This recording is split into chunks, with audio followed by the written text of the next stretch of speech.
মহান আল্লাহ রাব্বুল আলামিন আমাদেরকে গত সপ্তাহে উপস্থিত হওয়ার তৌফিক দিয়েছেন।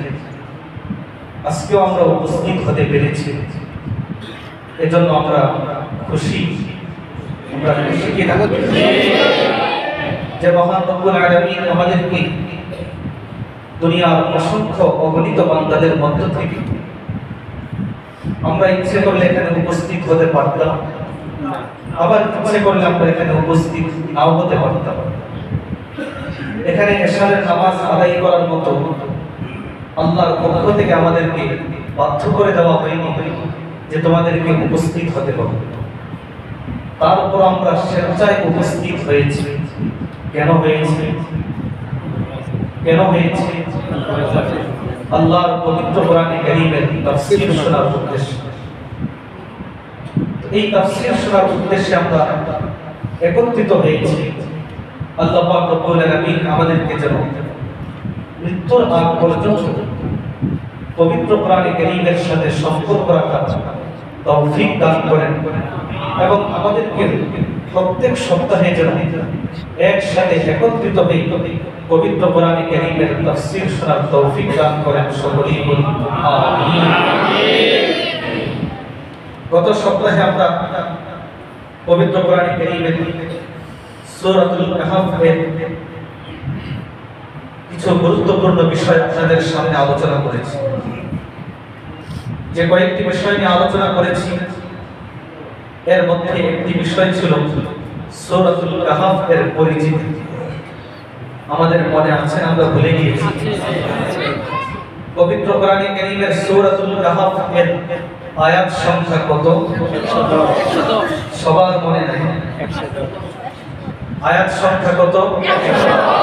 আরো জোরে বলি, কত? সূরাতুল কাহফের মধ্যে শব্দ রয়েছে, এই শব্দের সংখ্যা কত? 1577। মাশাআল্লাহ, অনেকের মুখে এখনো মুখস্থ মনে রয়েছে। যদি আমরা একটু চেষ্টা করি তাহলে এই আলোচনাগুলোকে আমরা সকলেই মনে রাখতে পারবো কি পারবো না? এবং এই আলোচনা যদি আমরা মনে রাখি আমাদের উপকার হবে কি হবে না? হবে। সূরাতুল কাহফের মধ্যে শব্দ রয়েছে সর্বমোট, হরফ রয়েছে সর্বমোট কতটি? 6360। সূরাতুল কাহফের ফজিলত আপনাদের সামনে আলোচনা করা হয়েছে। দুইটি ফজিলত আপনাদের সামনে আলোচনা করেছি। একটি ফজিলত হলো এই, সূরাতুল কাহফ যারা তেলাওয়াত করবে আল্লাহর পক্ষ থেকে রহমত নাযিল হবে। সুবহানাল্লাহ। দ্বিতীয় ফজিলত ছিল সূরাতুল কাহফ যে ব্যক্তি জুমার দিন তেলাওয়াত করবে আল্লাহর পক্ষ থেকে তার পায়ের নিচ থেকে আসমানের মেঘমালা পর্যন্ত একটি আলোর ব্যবস্থা হয়ে যাবে। এবং আল্লাহ পাক রব্বুল আলামিন দুই জুমার সকল গুনাহগুলোকে তাকে maaf করে দিবেন। সূরাতুল কাহফ পবিত্র কোরআনে কারীমের অতীব খুবই গুরুত্বপূর্ণ একটি সূরা। যে সূরার গুরুত্ব বোঝানোর জন্য আল্লাহ পাক রব্বুল আলামিন ৭০,০০০ ফেরেশতা এই সূরার সাথে দুনিয়ায় পাঠিয়েছেন। সুবহানাল্লাহ। এই সূরার গুরুত্ব কম না বেশি? এই সূরা আজকে যে ফজিলত নিয়ে আপনাদের সামনে আলোচনা করব সেই ফজিলতটি হলো আরো গুরুত্বপূর্ণ। একজন মানুষের জীবনে সর্বশ্রেষ্ঠ সম্পদ এর নাম আমরা বলতে পারবো কিনা? সর্বশ্রেষ্ঠ সম্পদ কি একজন মুমিনের জীবনে? আমরা সকলেই জানি সকলেই। সর্বশ্রেষ্ঠ সম্পদের নাম কি? আরো জোরে বলি, কি নাম? ঈমান।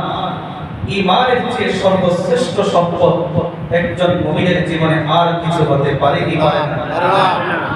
তো এই ঈমান রক্ষার জন্য, ঈমানকে হেফাজত করার জন্য, ঈমানকে মজবুত রাখার জন্য সবচেয়ে গুরুত্বপূর্ণ যে কয়েকটি মাধ্যম রয়েছে এর মধ্যে একটি গুরুত্বপূর্ণ মাধ্যম হলো সূরাতুল কাহফ। আল্লাহ নবী সাল্লাল্লাহু আলাইহি ওয়াসাল্লাম সহিহ মুসলিম শরীফের মধ্যে এসেছে, আল্লাহ নবী ইরশাদ করেন, মান হাফিযা 10 আয়াতিন মিন আউয়ালি সূরাতিল কাহফ, যেই ব্যক্তি সূরাতুল কাহফের শুরু থেকে 10টি আয়াত মুখস্থ করবে। কয়টি আয়াত? 10টি আয়াত যে শুরু থেকে মুখস্থ করবে, এই আয়াতের বিষয়গুলো বুঝবে, আয়াতের উপর আমল করবে, এই আয়াতের বিষয়গুলো নিজের জীবনে বাস্তবায়ন করার চেষ্টা করবে। আল্লাহর নবী সাল্লাল্লাহু আলাইহি ওয়াসাল্লাম তিনি বলেন, উসিবা মিন ফিতনাতিদ দাজ্জাল, আল্লাহ রাব্বুল আলামিন তাকে দাজ্জালের ফিতনা থেকে হেফাজত করবেন। সুবহানাল্লাহ। ফজিলত আমরা সকলেই হয়তো অনুধাবন করতে পারি, এজন্য সুবহানাল্লাহর আওয়াজটা আমাদের আওয়াজ যে পরিমাণ হওয়ার কথা ছিল, পুরস্কারটা যেরকম বড়, সেই পুরস্কার পেয়ে যেই পরিমাণ আনন্দিত হওয়ার কথা ছিল, সুবহানাল্লাহর আওয়াজ কি সেই পরিমাণ হয়েছে? তা আমরা বলতে পারবো জোরে সুবহানাল্লাহ। মাশাআল্লাহ। তো আল্লাহ নবী বলেছেন, যেই ব্যক্তি সূরাতুল কাহফ এর প্রথম 10টি আয়াত মুখস্থ করবে, আল্লাহ নবী বলেন দাজ্জালের ফিতনা থেকে আল্লাহ তাকে হেফাজত করবে। দাজ্জালের ফিতনা কেমন? আল্লাহ নবী এক হাদিসের মধ্যে বলেন, মা কানাত ফিতনাতুন ওয়ালা তাকুনু হাত্তা তাকুমাস সাআ আকবার মিন ফিতনাতিদ দাজ্জাল। কিয়ামতের আগ পর্যন্ত মানব সৃষ্টির পর থেকে এই দুনিয়ার মধ্যে সবচেয়ে বড় ফিতনা, সবচেয়ে বড় মুসিবত একজন মুমিনের ঈমান বিনষ্টকারী সবচেয়ে বড় ফিতনা হলো দাজ্জালের ফিতনা। কিসের ফিতনা? দাজ্জালের ফিতনা। বাঁচা দরকার আছে কিনা? আছে। কেমন দরকার? অনেক। সর্বশ্রেষ্ঠ নবী রাসূলদের মধ্যে যিনি সর্বশ্রেষ্ঠ আখিরি নবী বিশ্বনবী মুহাম্মদুর রাসূলুল্লাহ সাল্লাল্লাহু আলাইহি ওয়াসাল্লাম সম্পর্কে আয়েশা রাদিয়াল্লাহু তাআলা আনহা তিনি বলেন যে আমি আল্লাহর নবীকে তার প্রতিটি নামাজের মধ্যে, যখনই আল্লাহর নবী নামাজ আদায় করতেন, নামাজ আদায় করার পর নামাজের মধ্যে নামাজের পরে আল্লাহর নবী দাজ্জালের ফিতনা থেকে মুক্তি চাইতেন।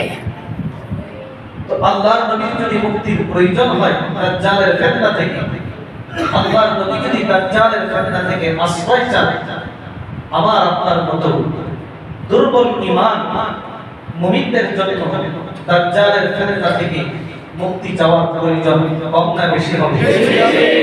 বেশি হবে। এজন্য আল্লাহর নবী হাদিস শরীফের মধ্যে বলেছেন, দাজ্জালের ফিতনা যেই পরীক্ষাটা হবে, সেই পরীক্ষাগুলোর মধ্যে অনেকগুলো পরীক্ষা তার মাধ্যমে মানুষের কাছ থেকে নেওয়া হবে। এর মধ্যে একটা পরীক্ষা হবে, সেই পরীক্ষাটা হলো মানুষের ঈমান নষ্ট করা। কি নষ্ট করা? ঈমান নষ্ট করা। কারণ ঈমান নষ্ট করবে জোর জবরদস্তি করবে, কারণ ঈমান নষ্ট করবে লোভ দেখিয়ে, কারণ ঈমান নষ্ট করবে বিভিন্ন প্রলোভন দেখিয়ে, কারণ ঈমান নষ্ট করবে বল প্রয়োগ করে। আল্লাহ নবী এক হাদিসের মধ্যে বলেন, এই দাজ্জাল একজন গ্রাম্য ব্যক্তির কাছে যাবে, গ্রাম্য ব্যক্তির কাছে গিয়ে বলবে, আর আইতা ইন বা'আতু লাকা আবাকা ওয়া উম্মাক আতাশহাদু আন্নী রাব্বুক। হে আল্লাহর বান্দা, আমি যদি এই মুহূর্তে তোমার মৃত মা বাবাকে কবর থেকে তুলি জীবিত অবস্থায়, এই ক্ষমতাটা একমাত্র কার? আল্লাহ। তো সে বলবে, যদি আমি তোমার মা বাবাকে কবর থেকে জীবিত তুলি, তোমার সামনে উপস্থিত করি, আতাশহাদু আন্নী রাব্বুক, তুমি কি আমার ব্যাপারে কি সাক্ষ্য দিবে যে আমি তোমার রব? আমি তোমার রব। তো ওই ব্যক্তি, এই যে লোক দেখালো যে আমি যদি তোমার মা বাবাকে কবর থেকে তুলি তাহলে তুমি আমার ব্যাপারে সাক্ষ্য দিবে কি? এই ব্যক্তির ঈমান থাকবে দুর্বল। সে হয়তো জানবে না মানুষকে কবর থেকে জীবিত করা, পুনর্জীবিত করার একমাত্র ক্ষমতা রয়েছে কার? সে তখন বলবে, না অবশ্যই, যদি তুমি আমার মা বাবাকে জীবিত তুলতে পারো আমি অবশ্যই তোমাকে রব হিসাবে দেখে নেব। তখন এই দাজ্জাল তার অনেক বিশাল বড় একটা বাহিনী থাকে। এই বাহিনী থেকে দুইজন শয়তানকে সে পাঠায়। কয়জন শয়তান? মানবরূপী দুইজন শয়তানকে। ওই আজকে জমায় আলোচনা হবে যে জিনদের মধ্যেও শয়তান থাকে, মানুষদের মধ্যেও শয়তান আছে। এই রকম দুইজন শয়তানকে ওই ব্যক্তির মৃত মা বাবার আকৃতি দান করবে। এই দুইজন শয়তান, একজন ধারণ করবে তার বাবার আকৃতি, আরেকজন ধারণ করবে তার মায়ের আকৃতি। আসল মা বাবা না নকল মা বাবা? তো তার সামনে উপস্থিত হয়ে বলবে, ইয়া বুনাইয়া ইত্তাবি'হু ফাইন্নাহু রাব্বুক। এই যে ব্যক্তি যে রব হিসাবে দাবি করে, আমরা মৃত মা বাবা তোমাকে বলছি তার অনুসরণ করো, সে তোমাদের প্রকৃত রব। প্রকৃত রব আসল রব না বেজাল রব? আল্লাহ নবী সাল্লাল্লাহু আলাইহি ওয়াসাল্লাম বলেন, এই যে ব্যক্তি মা বাবাকে পুনরায় জীবিত পাওয়ার জন্য সে তার ঈমানকে বিসর্জন দিবে। এইভাবে আরেক হাদিসের মধ্যে আল্লাহ নবী ইরশাদ করেন যে দাজ্জাল যখন আবির্ভাব করবে এই পৃথিবীতে, দাজ্জাল যখন এই পৃথিবীতে আসবে, দাজ্জাল আসার পর মুমিনদের মধ্য থেকে একজন ব্যক্তি এই দাজ্জালকে প্রতিহত করার জন্য, দাজ্জালের অনিষ্ট অকল্যাণ থেকে মানুষকে মুক্তি দেওয়ার জন্য দাজ্জালের উদ্দেশ্যে একজন মুমিন ব্যক্তি দাজ্জালের উদ্দেশ্যে রওনা হবে। হাদিস শরীফের মধ্যে আল্লাহ নবী বলেন, দাজ্জাল যেমন হবে মক্কার লোক, সে যেমন হবে বন্ধ আল্লাহর বন্ধ একত্ববাদের দাবিদার। তার এই একত্ববাদের দাবি বাস্তবায়ন করার জন্য সে এই পৃথিবীর মধ্যে তখন একদল সন্ত্রাস বাহিনী সে লালন পালন করবে। কি লালন পালন করবে? সন্ত্রাস লালন পালন করবে, যাদের হাতে থাকবে অস্ত্র, যাদের দায়িত্ব থাকবে এই কোনটা হক কোনটা বাতিল, কোনটা ন্যায় কোনটা অন্যায়, এই ধরনের কোনো বিবেচনা তারা করবে না। তাদের একমাত্র উদ্দেশ্য থাকবে আমাদের নেতা দাজ্জালের বিপক্ষে যারা যাবে তাদেরকে আমরা হত্যা করব, চাই সে প্রকৃতপক্ষে ন্যায় হোক, ন্যায় হোক। দাজ্জালের বিপক্ষে যারা যাবে তাদেরকে শায়েস্তা করার জন্য ওই বাহিনী নিয়োজিত থাকবে। এই মুমিন ব্যক্তি যখন দাজ্জালের উদ্দেশ্যে বের হবে, দাজ্জালের উদ্দেশ্যে বের হওয়ার পর প্রতিমধ্যে ওই যে সন্ত্রাস বাহিনী যারা অস্ত্রে শস্ত্রে সজ্জিত থাকবে তাদের সাথে ওই মুমিন ব্যক্তির সাক্ষাৎ হয়ে যাবে। ওই অস্ত্রে শস্ত্রে দাজ্জালের লালিত পালিত বাহিনী তারা তখন এই ব্যক্তিকে বলবে, আইনা তা'বি, তুমি কোথায় যাচ্ছ, তোমার গন্তব্য কোথায়, তুমি কোন দিকে যাচ্ছ? আল্লাহ তুমি নেককার মুমিন বান্দা তখন বলবে, আ'মিলু ইলা হাযা আল্লাযী খারাজা, এই যে একজন মিথ্যা রব দাবিদার দাজ্জাল, তাকে প্রতিহত করার জন্য আমি বের হয়েছি। সুবহানাল্লাহ। তাকে প্রতিহত করার জন্য আমি বের হয়েছি। এই বাহিনী তখন এই মুমিন নেককার ব্যক্তিকে প্রশ্ন করবে, আওমা তুমিনু বিরাব্বিনা, আমাদের রবকে কি তুমি মানো না? কি বলেন, মানা জায়েজ আছে? না। মানতে পারে একজন মুমিন? না। তখন এই ব্যক্তি বলল, মা বিরাব্বিনা খাফাউন আমাদের রবের মধ্যে কোনো অস্পষ্টতা নেই, যে আমাদের রবকে চিনতে আমাদের অসুবিধা হবে। এই যে দাজ্জাল, সে আসলে প্রকৃত কোনো রব নয়, সে হলো একজন মিথ্যুক রব, মিথ্যুক রব। এই বাহিনীর কাজ হলো যারা ন্যায় কিংবা অন্যায় এই ধরনের বিচার তারা করবে, তাদের দায়িত্ব হলো দাজ্জালের বিরুদ্ধে যারা যাবে তারা যদিও হক হয় তাদেরকে মেরে ফেলতে হবে। সাথে সাথে এই বাহিনী তারা বলবে উপতলুহু, তাকে মেরে ফেলবে, তাকে মেরে ফেলবে। তখন এই বাহিনীর মধ্যে দাজ্জালের পক্ষ থেকে নিয়ম ছিল যে কাউকে যদি হত্যা করতে হয়, কাউকে যদি তোমাদের মারতে হয়, কাউকে যদি তোমাদের দুনিয়া থেকে বিদায় করে দিতে হয়, তাহলে আমি দাজ্জালের কাছ থেকে তোমরা আগে অনুমতি নিবে, আগে আমার অনুমতি লাগবে, তারপরে মারবে। তো ওই বাহিনী যখন বলবে তাকে মেরে ফেলো, তখন এই বাহিনীর আরেকজন বলবে আলাইসা কাদ নাহাকুম রাব্বুকুম আইয়াকুতুলা আহাদুন দুনাহু, যে তোমাদের রব দাজ্জাল তোমাদেরকে কি নিষেধ করেননি যে তার অনুমতি ব্যতীত তাকে যেন আমরা কেউ হত্যা না করি। এই কথাটা যখন স্মরণ করিয়ে দিবে, তখন এই দাজ্জালের বাহিনী তারা তখন এই নেককার মুমিনকে নিয়ে দাজ্জালের দরবারে উপস্থিত হবে।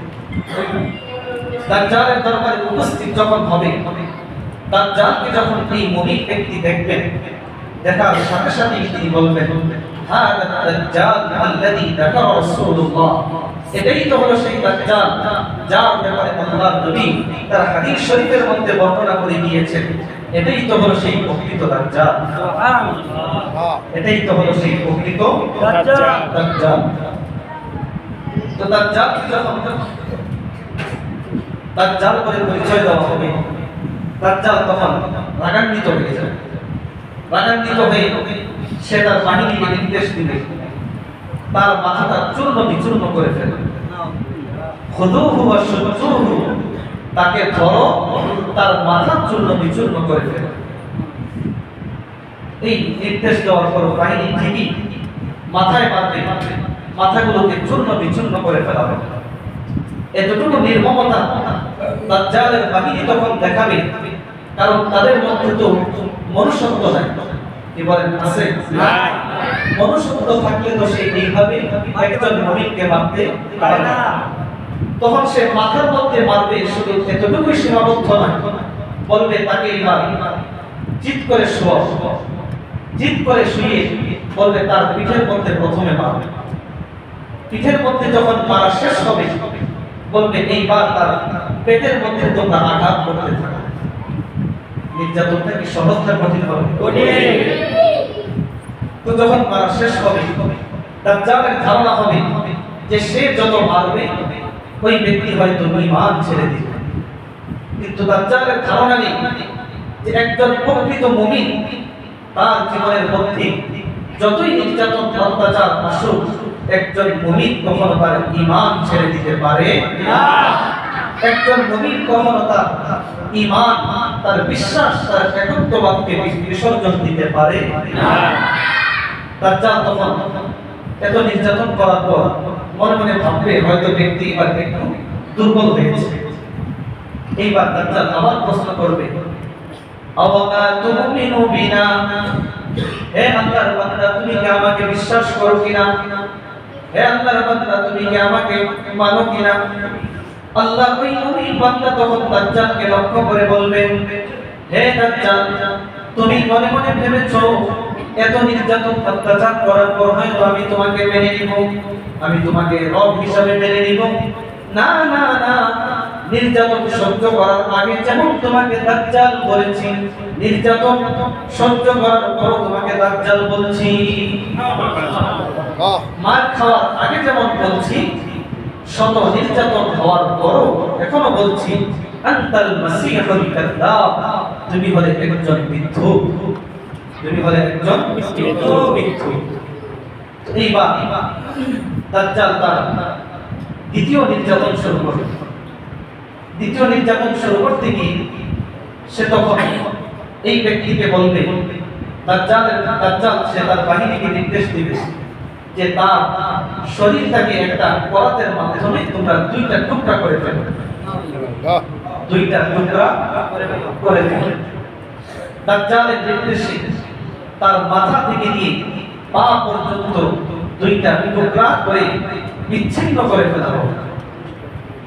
আল্লাহ নবী বলেন এরপরে এই দাজ্জাল সে এই দুইটা টুকরা মাঝখানে একটু ফাঁক করে এই দুইটা টুকরার মাঝখানে সে হাঁটতে থাকবে। কি করতে থাকবে? হাঁটতে থাকবে। প্রকৃত মনুষ্যত্ব যাদের মধ্যে থাকবে তারা কখনো এই ধরনের নির্যাতন করতে পারে না। এই ধরনের নির্যাতন একজন প্রকৃত মানুষ আরেকজন মানুষের সাথে কখনোই করতে পারে না। দাজ্জাল তখন এই দুইটা টুকরার মাঝখানে দিয়ে হাঁটতে থাকবে, ব্যক্তিকে মেরে ফেলবে। কিছুক্ষণ পর দাজ্জাল এই ব্যক্তিকে বলবে তুমি দাঁড়িয়ে যাও। কাকে বলবে? যাকে টুকরো টুকরো করে ফেলা হয়েছিল তাকে বলবে তুমি দাঁড়াও। দাঁড়ানোর পর সে ফায়াসতাবি কাইমান সোজা হয়ে দাঁড়িয়ে যাবে, সোজা স্থির হয়ে দাঁড়িয়ে যাবে। দাজ্জাল প্রশ্ন করবে আতুমিনু বি, এইবার কি তুমি আমার প্রতি ঈমান আনবে? এইবার কি তুমি আমাকে রব হিসেবে মেনে নিবে? এইবার কি তুমি আমাকে তোমার ইলাহ, তোমার প্রভু হিসেবে আমাকে মেনে নিবে? আল্লাহ ওই বান্দা দাজ্জালকে লক্ষ্য করে বললেন, হে দাজ্জাল, শত নির্যাতন অত্যাচার তুমি আমার প্রতি করতে পারো, আমার শরীরকে তুমি দুইটা টুকরো করে ফেলেছো, তুমি কি ভেবেছো আমার ঈমান দুর্বল হয়ে গিয়েছে কিনা? হে দাজ্জাল, তোমার প্রতি যেমন আমার বিশ্বাস, আমার যেমন ধারণা ছিল তুমি মিথ্যুক, এই ধারণা আমাকে মেরে ফেলার কারণে, আবার জীবিত করার কারণে আমার বিশ্বাস আরো বেড়েছে। সুবহানাল্লাহ। তুমি মারার কারণে তুমি যে মিথ্যুক, তুমি যে ভণ্ড, তুমি যে মিথ্যুক রব, এই বিশ্বাস আগে যেমন আমার ছিল, তোমার হাতে হত্যা হওয়ার পর আমার ঈমান আগের চেয়ে আরো বেশি বেড়েছে। তখন এই ব্যক্তি সবার সামনে একটা ভাষণ দিচ্ছে। ভাষণের মধ্যে সে বলছে, আইয়ুহান নাস ইন্নাহু লা ইয়াফআলু বি আহাদুন বা'দি। এই দাজ্জাল আমাকে দুইটা টুকরো করে ফেলেছে, তাকে মেনে না নেওয়ার কারণে তোমরা স্থির থাকো, তোমরা সুস্থ থাকো। আমার পরে আর কোনো ব্যক্তিকে সে এই রকম শাস্তি দিতে পারবে না। আমাকেই দিয়েছে একমাত্র, আমার পরে আর কাউকে দিতে পারবে না। আল্লাহ নবী সাল্লাল্লাহু আলাইহি ওয়াসাল্লাম বলেন, ওই দাজ্জাল তখন তার দ্বিতীয় নির্যাতন শুরু করবে। কয় নাম্বার? 3 নাম্বার। কয়টা নির্যাতন দিয়েছে? দুইটা। একটা হলো মাথা অনেক প্রহার করা। 2 নাম্বার নির্যাতন ছিল তাকে হত্যা করে 2 টুকরা করে ফেলা। 3 নাম্বার নির্যাতন করার জন্য দাজ্জাল তখন ওই মুমিন ব্যক্তিকে ধরবে, ধরে তাকে চাইবে জবাই করে ফেলবে। কি করতে চাইবে? জবাই করতে চাইবে। আল্লাহ পাক রব্বুল আলামিন যেই মাত্র ওই দাজ্জাল ওই ব্যক্তিকে জমিনের মধ্যে শুইয়ে ফেলবে তাকে জবাই করার জন্য, আল্লাহ রব্বুল আলামিন তার হাঁটু থেকে নিয়ে গলা পর্যন্ত সমস্ত অংশকে আল্লাহ পাক রব্বুল আলামিন তামায় তখন পরিণত করে দিবেন। সুবহানাল্লাহ। কি বানিয়ে দিবেন? তামায় পরিণত করে দিবেন। আল্লাহ নবী বলেন, ফালা ইসতাতিউ ইলাইহি সাবিলা। দাজ্জাল চেষ্টা করবে তাকে মেরে ফেলার জন্য, কিন্তু সে কখনোই মেরে ফেলতে পারবে না। সুবহানাল্লাহ। তৃতীয় নির্যাতনে সে সফল কাম হবে। চতুর্থবার এবার সে ব্যক্তিকে ঈমান হারা করার জন্য সে তখন তার 2 হাত 2 পা ধরে এই ব্যক্তিকে আগুনের মধ্যে নিক্ষেপ করবে। কোথায় নিক্ষেপ করবে? আগুনের মধ্যে। আল্লাহ নবী বলেন, যেই আগুনের মধ্যে সে ওই নেককার মুমিন ব্যক্তিকে নিক্ষেপ করবে, ওই আগুনকে তখন আল্লাহ পাক রব্বুল আলামিন জান্নাতের পানিতে পরিণত করে দেবেন। জান্নাতে এবং পানিতে পরিণত করে দিবেন। কিয়ামতের দিন সবচেয়ে সাক্ষ্যদানকারী যে আল্লাহর কাছে সবচেয়ে বেশি সম্মানিত হবে সেই ব্যক্তিটা হলো এই ব্যক্তি যাকে দাজ্জাল শত নির্যাতন অত্যাচার করার পরও ঈমান থেকে বিচ্যুত করতে পারে। সুবহানাল্লাহ। আল্লাহ পাক রব্বুল আলামিন আমাদেরকে এমন বিশ্বাস এবং ঈমান মধ্যে ধারণ করার তৌফিক দান করেন। আমিন। দাজ্জাল এইভাবে দুনিয়ার সমস্ত মানুষকে সে বিভ্রান্ত করতে গিয়ে দাজ্জাল সে মানুষের সামনে অনেক অলৌকিক বিষয়গুলো মানুষের সামনে পেশ করে। আল্লাহ নবী বলেছেন ইয়ামুরুস সামা আন তুমতির ফাতুমতির, সে আসমানকে বলবেন আসমান তুমি পানি বর্ষণ করো, ফাতুমতির সাথে সাথে আসমান থেকে পানি বর্ষণ হতে শুরু করবে। কি বলবেন? সুবহানাল্লাহ। জমিনকে সে নির্দেশ করবে, জমিন সাথে সাথে তখন ফসল উৎপন্ন করতে শুরু করবে। এমন বরকত তখন হবে, আল্লাহ নবী বলেন যে সকালবেলা যে ছাগলগুলো তাদের চারণ ভূমিতে যাবে এই খাওয়ার জন্য, সেই ছাগলগুলো সন্ধ্যাবেলা ফিরে আসবে এমন অবস্থায় তাদের তাদের গলাগুলো থাকবে অনেক উঁচু হয়ে যাবে, তাদের গোলাপগুলো দুধে পরিপূর্ণ হয়ে যাবে। এমনকি যেই এলাকার মধ্যে কোনো মানুষ থাকতো না, যেই এলাকার মধ্যে কোনো মানুষের বসবাস ছিল, এমন এলাকায় এসে বলবে আখরিজি কুনুজাক, এ জমিন তুমি তোমার ধনভাণ্ডার বের করে দাও। এখন এই জমিনের মধ্যে তো কোনো মানুষই ছিল না, জমিন সাথে সাথে তখন তার ভেতর থেকে ধনভাণ্ডার বের করে দিল। এইভাবে অনেক অলৌকিক বিষয়, অর্থ, শ্বেত এই ধরনের ব্যক্তির শরীরের মধ্যে সেই স্পর্শ করতে পারবে, সাথে সাথে আল্লাহ পাক রব্বুল আলামিন ওই অন্ধ শ্বেত রোগের ব্যক্তিকে আল্লাহ সুস্থ করে দেবেন। সুবহানাল্লাহ। এখন প্রশ্ন হলো যে দাজ্জাল এত বড় মিথ্যুক হওয়ার কারণে, দাজ্জাল এত বড় নাফরমান হওয়ার পরও আল্লাহ পাক রব্বুল আলামিন তাকে এত ক্ষমতা কেন দিলেন? আল্লাহ পাক রব্বুল আলামিন কেন তাকে এই ক্ষমতা দিবেন যে সে জমিনকে আদেশ করবে, জমিনে ফল ফলাদি হবে, আসমানকে নির্দেশ দিবে, আসমান বৃষ্টি বর্ষণ করবে, শ্বেত ভূমিকে সে সুস্থ করে দিবে, অন্ধ ব্যক্তিকে সে দৃষ্টিহীন ব্যক্তিকে সে দৃষ্টি ফিরিয়ে দিবে। আল্লাহ এই ক্ষমতা কেন দিবেন তাকে? আল্লাহ তাআলা এই ক্ষমতা এই কারণে দিবেন ঈমানদার ব্যক্তিকে পরীক্ষা করার জন্য। এখন প্রশ্ন হতে পারে যে এই রকম ক্ষমতা দেখে একজন মানুষ তো তাকে রবি মনে করতে পারে, স্বাভাবিক, কারণ মানুষকে পুনর্জীবিত করার একমাত্র ক্ষমতা হলো আল্লাহ, সেটাও তার মাধ্যমে হবে। জমিন থেকে আসমান থেকে বৃষ্টি বর্ষণ হয় কার নির্দেশে? আল্লাহর নির্দেশে। জমিন থেকে ফল হয় আল্লাহর নির্দেশে। সবগুলো কাজ আল্লাহ তার মাধ্যমে করাবেন। কেন? ঈমানদার ব্যক্তিকে পরীক্ষা করার জন্য। কিভাবে পরীক্ষা করবেন? যে যেই দাজ্জাল দুনিয়ার মধ্যে আগমন করবে, সেই দাজ্জালের নিজের শরীরটাই ঠিক থাকবে না, নিজের শরীরটাই ঠিক থাকবে না। আল্লাহ নবী বলেন যে দাজ্জাল তার দুইটা চোখের মধ্যে সমস্যা থাকবে, তার একটা চোখ, তার চোখ, সেটা চোখ থাকবে ঠিক, কিন্তু সেই চোখের মধ্যে দৃষ্টি থাকবে না। বাম চোখ সেটা একেবারেই আমাদের গাল যেমন সমান, তার এই চোখটা, বাম চোখটা একেবারেই সমান থাকবে। দাজ্জাল সে খুবই খাটো আকৃতির হবে, খুবই বেঁটে হবে, তার শরীরের চুলগুলো হবে টুকরানো। এইভাবে অনেক অসৌন্দর্য তার মধ্যে থাকবে। সে হাঁটবে কেমন? আল্লাহ নবী বলেন যে মুসলমানি করার পর একজন বাচ্চা যেমন সে তার দুইটা পাকে একটু আলাদা আলাদা করে ফাঁক করে হাঁটার চেষ্টা করে যাতে সে আঘাত না লাগে, দাজ্জাল সে এইভাবে সে হাঁটার চেষ্টা করবে। আমরা হয়তো হাসছি যে এইভাবে সে হাঁটবে, আসলে বাস্তবতাটা এমন হবে। আল্লাহ নবী স্পষ্ট করে বলে দিবেন যাতে উম্মতকেও প্রতারিত এবং ধোঁকা স্বীকার করে না। তো আল্লাহ পাক রব্বুল আলামিন বুঝিয়ে দিলেন যে যেই দাজ্জাল এত ক্ষমতা দেখাবে সেই দাজ্জাল তো নিজেকে ঠিক করার ক্ষমতা নাই।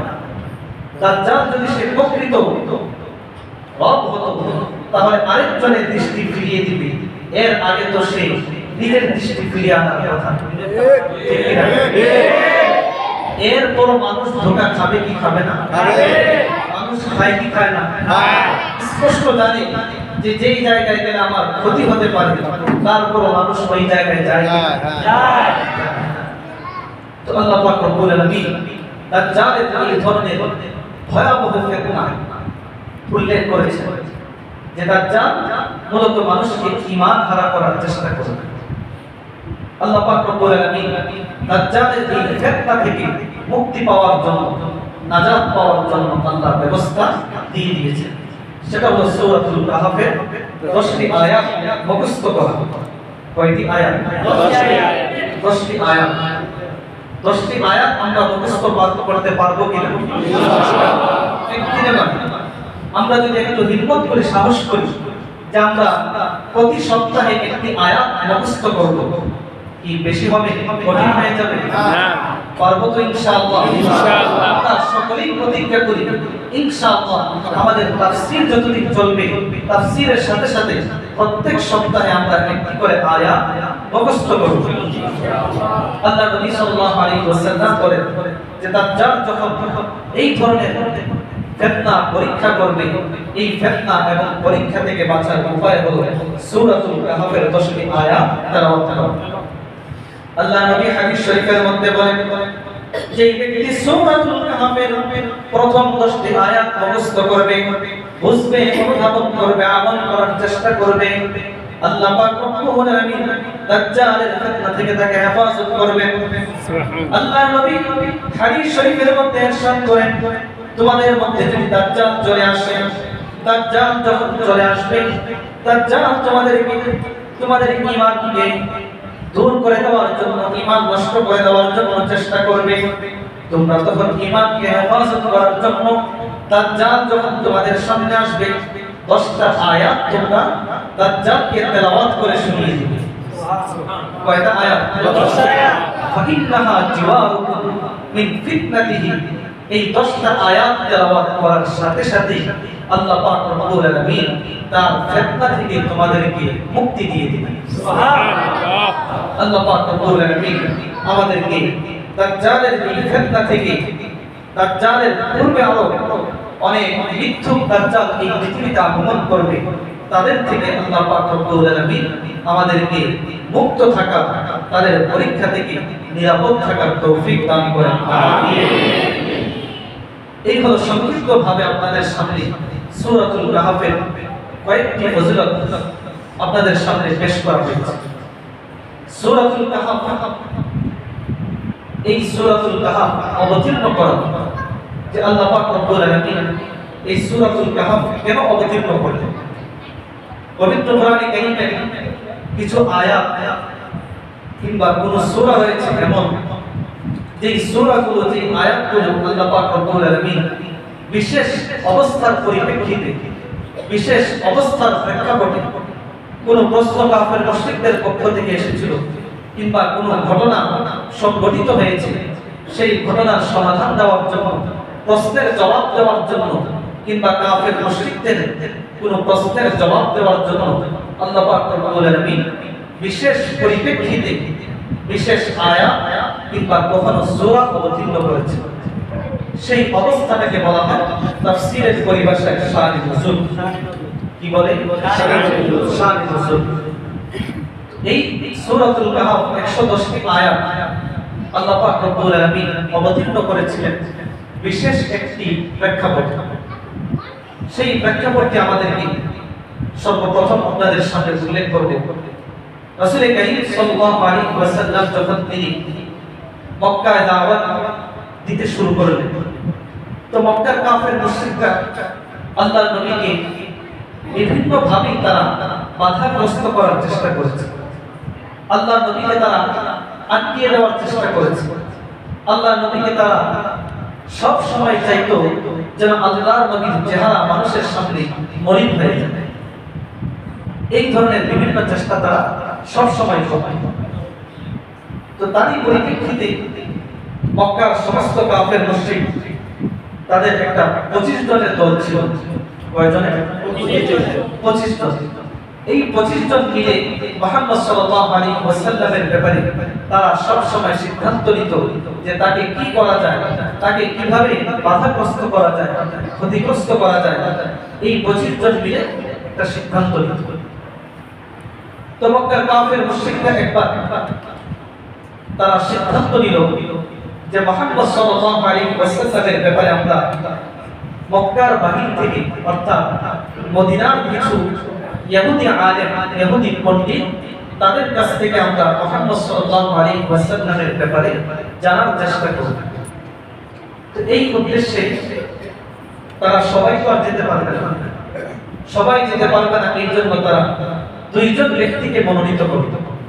এই দুইজন তারা মক্কায় যাবে, মদিনায় যাবে, মদিনায় গিয়ে মদিনার ইহুদিদেরকে আল্লাহর নবী সম্পর্কে প্রশ্ন করবে, আল্লাহর নবী হক না বাতিল, আল্লাহর নবী ন্যায় পক্ষে রয়েছেন, এটা যাচাই করার জন্য দুইজন ব্যক্তিকে তারা মদিনায় পাঠায়।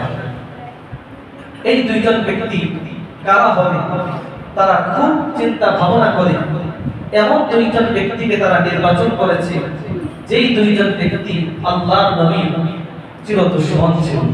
কি ছিল? চিরদুশমন ছিল। কিন্তু সে জানতো আল্লাহর নবী একজন হক নবী, সত্য নবী জানতো, তারপরও হটকারিতার জন্য সে আল্লাহর নবীকে মানত না। এদের মধ্যে একজন ছিল নজর ইবনে হারিস। কি তার নাম? নজর ইবনে হারিস। আরেকজনের নাম হলো উকবা ইবনে আবি মুঈত। উকবা ইবনে আবি মুঈত। তাহলে একজনের নাম কি? নজর ইবনে হারিস। আরেকজনের নাম হলো উকবা ইবনে আবি মুঈত। দুইজনেই আল্লাহর নবীর অনেক বড় দুশমন ছিল। নজর ইবনে হারিস সে কেমন দুশমন ছিল যে আল্লাহর নবী সাল্লাল্লাহু আলাইহি ওয়াসাল্লাম যখনই কাউকে ইসলামের দাওয়াত দিতেন, দাওয়াত দেওয়ার কারণে যদি দেখা যেত যে এই ব্যক্তিটা ইসলাম ধর্ম গ্রহণ করবে, ইসলাম ধর্ম সে কবুল করে ফেলবে, এই ধরনের একটা মনোভাব যদি সে ব্যক্তির কাছ থেকে লক্ষ্য করত, তখন সে তার একটা দাসী ছিল, গায়িকা। সে অন্য দেশ থেকে এই গায়িকা কিনে এনেছে। তার উদ্দেশ্য হলো মানুষকে ইসলাম থেকে ফিরিয়ে রাখা। তো এই নজর ইবনে হারিস যেই ব্যক্তি ইসলাম ধর্ম গ্রহণ করার ইচ্ছা করত, তার কাছে ওই গায়িকাকে নিয়ে যেত। তাকে নিয়ে যেত গায়িকাকে, ওই ইসলাম ধর্ম গ্রহণ করতে যে ব্যক্তি আগ্রহী তার কাছে নিয়ে যেত। নিয়ে গিয়ে সে তার গায়িকাকে লক্ষ্য করে বলতো, আতআইনি ওয়াসমিনি ওয়া বান্নি, এই ব্যক্তিকে তুমি একটু খাবার দাও। কি দাও? খাবার দাও। ওয়াসমিহি, গায়িকাকে লক্ষ্য করে বলতো ইসলাম ধর্ম সে গ্রহণ করতে চায়, তাকে একটু পানীয় তার সামনে পরিবেশন করো। আর কি করবে? ওয়া বান্নি, এই ব্যক্তিকে তুমি গান শোনাও। কি শোনাও? গান শোনাও। গান শোনাও। আর মন্তব্য করতে, هذا خير لك مما يدعوك إليه محمد صلى الله عليه وسلم محمد رسول الله صلى الله عليه وسلم যেই নামাজের দিকে তোমাকে ডাকছেন, যেই যাকাতের দিকে তোমাকে ডাকছেন, মুহাম্মদ সাল্লাল্লাহু আলাইহি ওয়াসাল্লাম আল্লাহর একত্ববাদের দিকে যে তোমাকে দাওয়াত দিচ্ছেন, এই নামাজ, রোজা, হজ, যাকাত এগুলোর চেয়ে এই গায়িকার গান অনেক শ্রেষ্ঠ। আরো জোরে বলি নাউযুবিল্লাহ। এইভাবে সে আল্লাহর নবীর বিরোধিতা সে করেছে।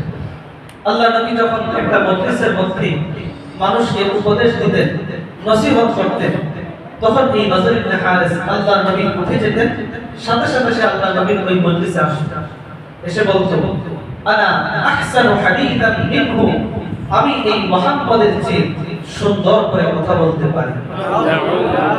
কি বলেন? বাস্তবেই সুন্দর। যেই ব্যক্তি গান করে শুনে, গান শুনে তার কথা সুন্দর হবে, আর মুহাম্মদুর রাসূলুল্লাহ সাল্লাল্লাহু আলাইহি ওয়াসাল্লাম ওয়াসাল্লামের কথা অসুন্দর হবে বিষয়টা কেমন? তো সে তখন বলতো আমার কথা মুহাম্মদ সাল্লাল্লাহু আলাইহি ওয়াসাল্লামের যে সুন্দর, আমি তার চেয়ে সুন্দর করে কথা বলতে পারি, আসো আমার কাছে আসো, আমি তোমাদেরকে সুন্দর করে গান করে শোনাবো।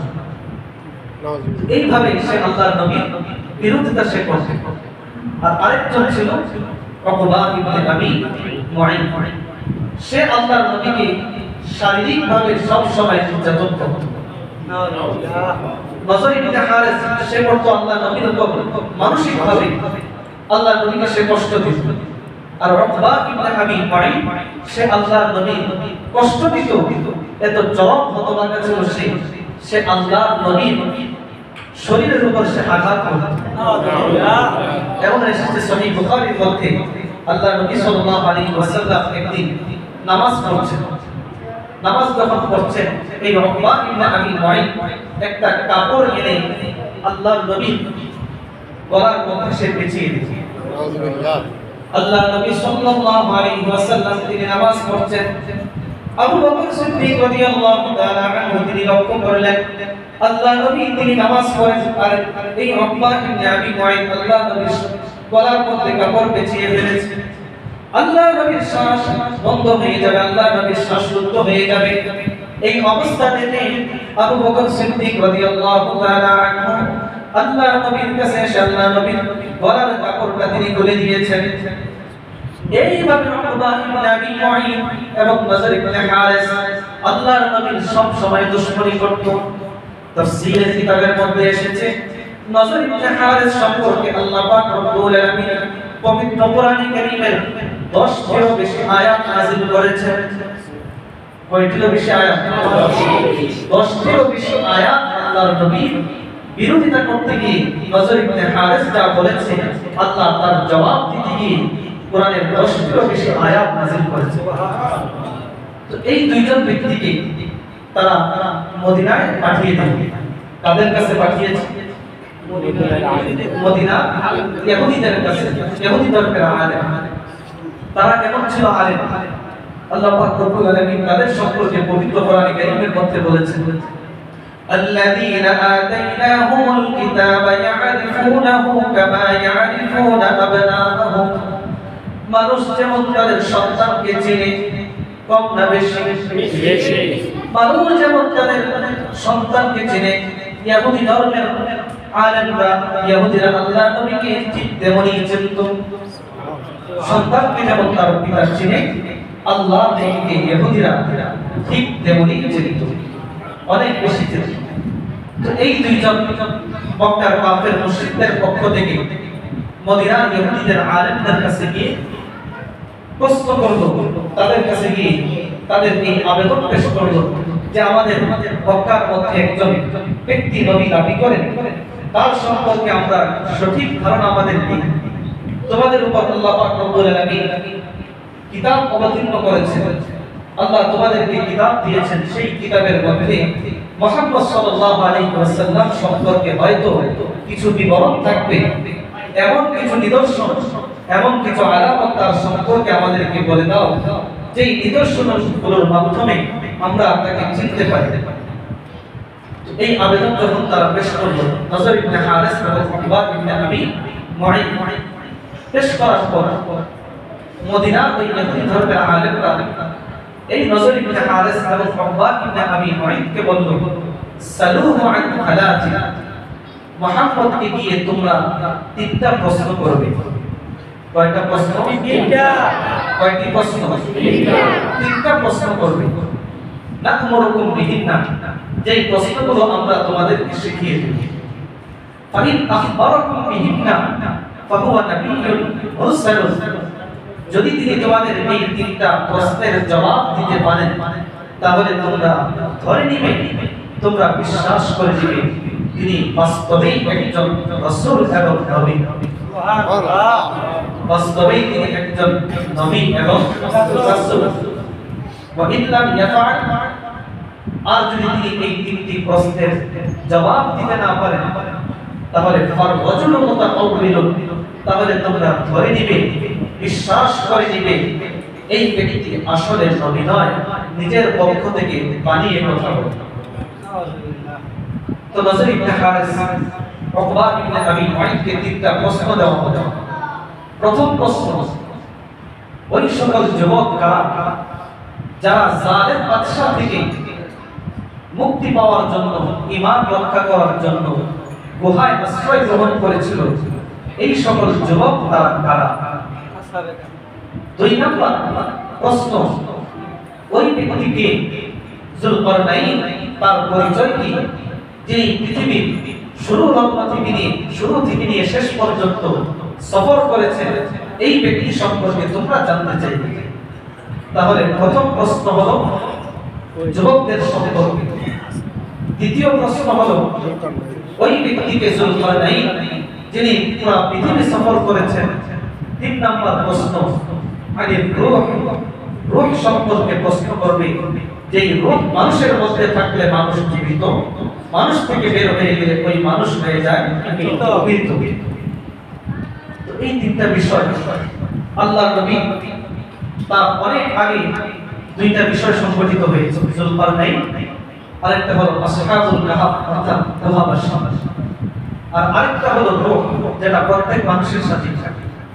তো নজর ইবনে হারিস এবং উকবা ইবনে আবি মুআইদ এই দুইজন খুব খুশি এবং আনন্দিত যে আজকে মুহাম্মদকে আমরা তো শত চেষ্টা করেছি আটকানোর জন্য, কিন্তু কখনোই পারি না। আজকে সময় এসেছে, আজকে সুযোগ এসেছে, মুহাম্মদ সাল্লাল্লাহু আলাইহি ওয়াসাল্লামকে আমরা পরীক্ষা করে দেখব বাস্তবেই তিনি নবী কিনা, বাস্তবেই তিনি নবী কিনা। খুব খুশি এবং আনন্দিত, প্রফুল্ল মনে, প্রফুল্ল চিত্তে তারা মক্কায় আসলেন।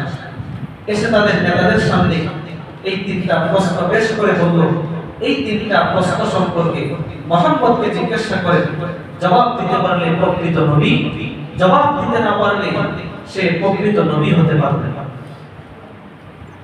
কাফের মুশরিকরা আল্লাহর নবীর সামনে এসে এই তিনটা প্রশ্ন রাখল, আসহাবুল কাহাফ, যুলকারনাইন, তৃতীয় প্রশ্ন হলো রূহ। এখন এই তিনটা প্রশ্ন আল্লাহর নবী সত্য এটা প্রমাণ করার জন্য এই প্রশ্নগুলোর কোনো প্রয়োজন আছে না। কিন্তু কাফেরদের সামনে যদি আল্লাহর নবীর নবুয়ত এবং রিসালাতকে প্রমাণ করতে হয়, তো আল্লাহর নবী এই তিনটা প্রশ্নের জবাব দিতে পারলে আল্লাহর নবী তাদের সামনে হবেন প্রকৃত নবী। আর যদি জবাব দিতে না পারেন আল্লাহর নবী, তাদের সামনে তার চেহারাটা মলিন হয়ে যাবে। এজন্য আল্লাহর নবীর জন্য এটা এক মহা পরীক্ষা হয়ে দাঁড়িয়েছে। এই তিনটা প্রশ্ন আল্লাহর নবীর সামনে রেখে কাফের মুশরিকরা আল্লাহর নবীকে বলবে, হে মুহাম্মদ, ইতিপূর্বে আমরা তোমাকে বহু প্রশ্ন করেছি, বহু বিষয় আমি তোমাদের কাছ থেকে জানতে চেয়েছি। আজকে এমন তিনটা বিষয় তোমাকে প্রশ্ন করব, যেই তিনটা বিষয় যদি তুমি জবাব দিতে পারো তাহলে তুমি নবী হবে। আর যদি তুমি এই তিনটা প্রশ্নের কোনো একটা প্রশ্নের জবাব তুমি না দিতে পারো তাহলে তুমি আমাদের সামনে প্রকৃত নবী হতে পারবে না। আল্লাহর নবী সাল্লাল্লাহু আলাইহি ওয়াসাল্লাম ওই কাফের মুশরিকদেরকে লক্ষ্য করে বললেন, বলো তোমাদের তিনটা প্রশ্ন কি, বলো তোমাদের তিনটা প্রশ্ন কি। কাফের মুশরিকরা বলল, আসহাবুল কাহাফ, গুহাবাসীরা তাদের সম্পর্কে আমাদেরকে বলেন, যুলকারনাইন সম্পর্কে আমাদেরকে বলেন, রূহ সম্পর্কে আমাদেরকে বলেন। এই তিনটা প্রশ্নের জবাব যদি আপনি দিতে পারেন তাহলে বিনা বাক্যে আমরা আপনাকে মেনে নিব। সুবহানাল্লাহ। আর যদি আপনি এই তিনটা প্রশ্নের জবাব দিতে না পারেন তাহলে আমরা আপনাকে মেনে নিতে পারব না। আল্লাহর নবী সাল্লাল্লাহু আলাইহি ওয়াসাল্লাম তিনি নিজের থেকে কোনো কিছু বানিয়ে বলেন কিনা? না। কি বলেন? বলেন না। আল্লাহর নবী তার মন করা ভাবে কোনো কিছু বানিয়ে বলেন কিনা? না। এই যে পবিত্র কোরআন কারীমের 114টি সূরা সব কিছু কার কালাম জুড়ে বলি? আল্লাহ। কার কালাম? আল্লাহ। নিজের থেকে কিছু ঢুকিয়ে দিয়েছে? না। একটা দুইটা আয়াত আল্লাহর নবীর পক্ষ থেকে আছে? না। সব কিছু কার পক্ষ থেকে? আল্লাহ। ইন হুয়া ইল্লা ওয়াহয়ুন ইউহা। আমার নবী যা কিছু বলেন সব কিছু একমাত্র আমি আল্লাহর পক্ষ থেকে ওহী প্রাপ্ত হয়ে বলেন সুবহানাল্লাহ। এই জন্য আল্লাহ নবীর কথার মধ্যে কোনো ভুল আছে কিনা? কি বলেন, ভুল আছে?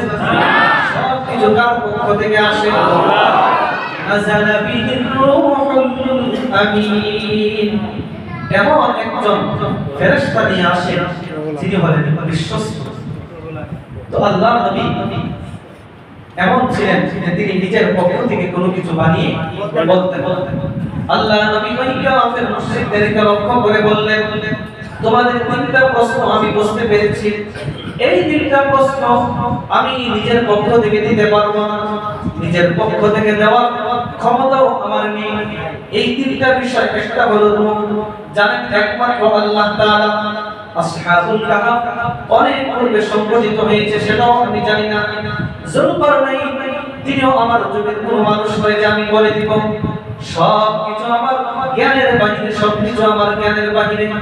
যদি তোমাদেরকে বলতে হয় আল্লাহর পক্ষ থেকে জেনে আমাদেরকে বলতে হবে। কার পক্ষ থেকে জেনে বলতে হবে? আল্লাহর পক্ষ থেকে। আল্লাহ নবী সাল্লাল্লাহু আলাইহি ওয়াসাল্লাম তিনি বলেন, এই তিনটা প্রশ্নের জবাব আমি তোমাদেরকে আজকে নয় বরং আগামীকাল দিব। কবে দিব? আগামীকাল দিব। কিন্তু এই যে বললেন আল্লাহর নবী আগামীকাল দিবেন, আগামীকাল দিবেন, এই ওয়াদা তাদেরকে দিয়েছেন, প্রতিশ্রুতি তাদেরকে দিয়েছেন, কিন্তু একটা জিনিস ছুটে গিয়েছে। কয়টা জিনিস?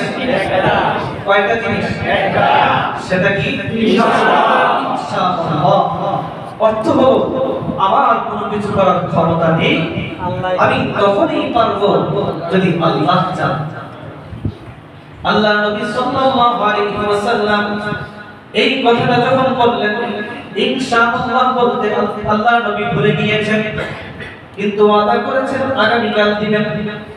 এখন দিন শেষ, পরের দিন কাফের মুশরিকরা আল্লাহ নবীর কাছে আসলো, এসে বলল, মুহাম্মদ বলো তিনটা প্রশ্নের জবাব তুমি আমাদেরকে দিবে, তোমার নবুয়তের পরীক্ষা হবে, তোমার রিসালাতের পরীক্ষা হবে, তিনটা প্রশ্নের জবাব তুমি আমাদেরকে জানাও। কিন্তু এই যে ইনশাআল্লাহ আল্লাহ নবী বলেন না, এজন্য আল্লাহ পাক রব্বুল আলামিন জিবরাইলকেও তিনি দুনিয়ায় আর পাঠান। একদিন চলে যায়, দুই দিন চলে যায়, দ্বিতীয় দিন কাফের মুশরিকরা আবার ওই তিনটা প্রশ্নের জবাব জানতে চাইল। আল্লাহ নবীর কাছে জিবরাইল এসেছে কিনা? আসে নাই। দ্বিতীয় দিন কাফের মুশরিকরা আবার মুহাম্মদ বলো আর কয়েকদিন তুমি আমাদেরকে ঘোরাবে? একদিন গেল, দুই দিন গেল, আজকে তৃতীয় দিন তুমি আমাদেরকে বলো। এইভাবে তাফসীরের কিতাবের মধ্যে এসেছে 3 দিন অথবা 40 দিন অথবা 15 দিন, 40 দিন অথবা 15 দিন।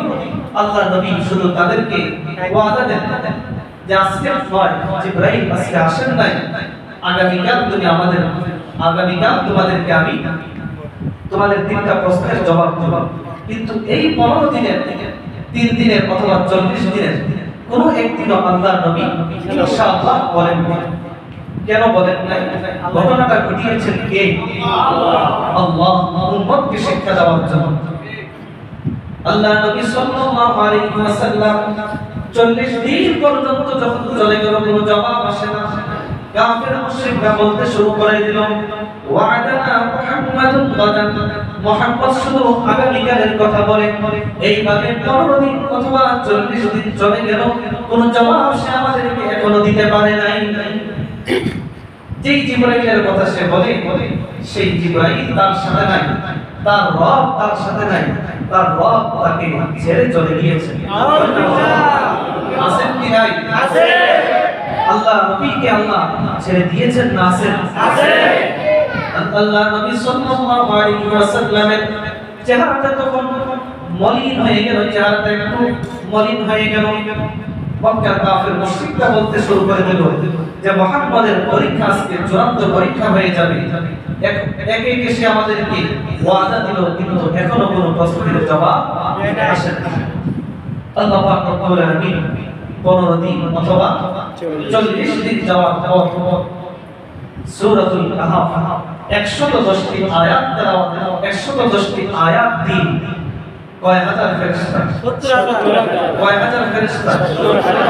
70,000 ফেরেশতা দিয়ে আল্লাহ নবীর কাছে এই সূরা পাঠিয়েছেন। কাফের মুশরিকদের তিনটা প্রশ্নের জবাব আল্লাহ দিয়েছেন। সুবহানাল্লাহ।